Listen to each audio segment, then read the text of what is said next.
Bendiciones, saludos de Venezuela. Soy el pastor Héctor Parra, de la Iglesia de Dios con nosotros. En esta hora queremos compartirle un pensamiento basado en el libro de Jeremías, su capítulo 1, versículo 5, que dice: antes que te formase en el vientre te conocí, y antes que naciese te santifiqué, te di por profeta a las naciones. Qué importante es poder realzar el principio que encierra esta palabra y entender que Dios nos conoce aún antes de ser colocado en el vientre de nuestra madre. Antes de nacer, Dios nos dio nombre y nos dio propósito. Entender que nuestra asignación es una asignación divina, es una asignación eterna que está encerrada en este principio de la palabra. Entender que qué importante es poder caminar en la asignación. Y es por eso que Dios nos llama con propósito. Y ser llamado con propósito es comprender el valor de lo que representa para Dios un alma. Es decir, Dios mueve las condiciones, cambia las condiciones, pero nos lleva a nuestra asignación. Es entender que fuimos llamados aún desde antes de estar en esta tierra, en el vientre de nuestra madre. Dios nos conoció, Dios nos dio asignación, Dios nos colocó como profeta. Y algo que Dios realza son las naciones de la tierra. Por eso, hoy más que nunca, comprender este principio nos dice que hemos sido llamados para hacer cosas buenas, como dice el libro de Efesios capítulo 2, versículo 10. Hemos sido creados para hacer lo bueno, para hacer bendición. Y qué mejor cosa que poder llevar el mensaje del Evangelio, que trae transformación, que trae vida, que bendice, que trae paz, que trae esperanza. Y mucho más en tiempos difíciles como lo que estamos viviendo en estos días. Entender que nuestro llamamiento es un llamado que trasciende no solo a nuestra región, sino a las naciones de la tierra. Por eso Dios nos salva, y nos salva con propósito, sabiendo que Dios nos colocó una carga espiritual de poder bendecir, de poder ser canal de esperanza, de poder ser el mensajero del Evangelio que trae transformación y que trae vida.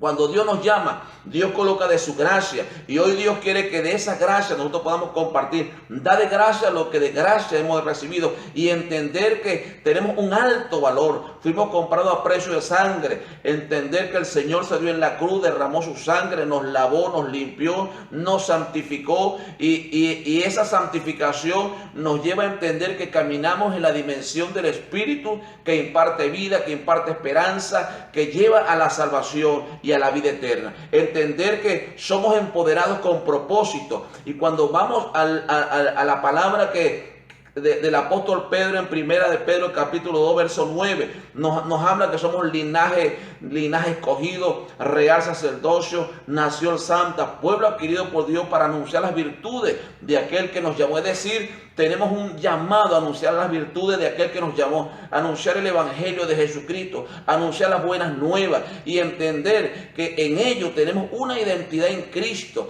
En ello tenemos reconocimiento de nuestra labor, porque es una labor eterna, es una asignación divina. Es poder conocer y recordar que nuestro llamado es un llamado eterno, y entender que para ese llamado eterno Dios nos llama a la santificación, a guardarnos en integridad, a guardarnos en el propósito, y comprender que hemos sido llamados no solo a la región que nos vio nacer, sino entender que hemos sido llamados a las naciones de la tierra. Por eso muchos hoy nos estamos moviendo desde Venezuela, y desde este lugar saludamos el esfuerzo, el trabajo y la pasión con que estamos viendo a muchos líderes, hombres y mujeres, que están haciendo y cumpliendo su asignación en tantos lugares, porque Dios les ha llamado y les va a usar como canal de bendición. Por tanto, desde acá les alentamos y les decimos: el Señor está con ustedes, el Señor es su ayudador, el Señor ha de bendecirle, ha de prosperarle, su mano poderosa les va a sustentar bajo cualquier circunstancia, y crea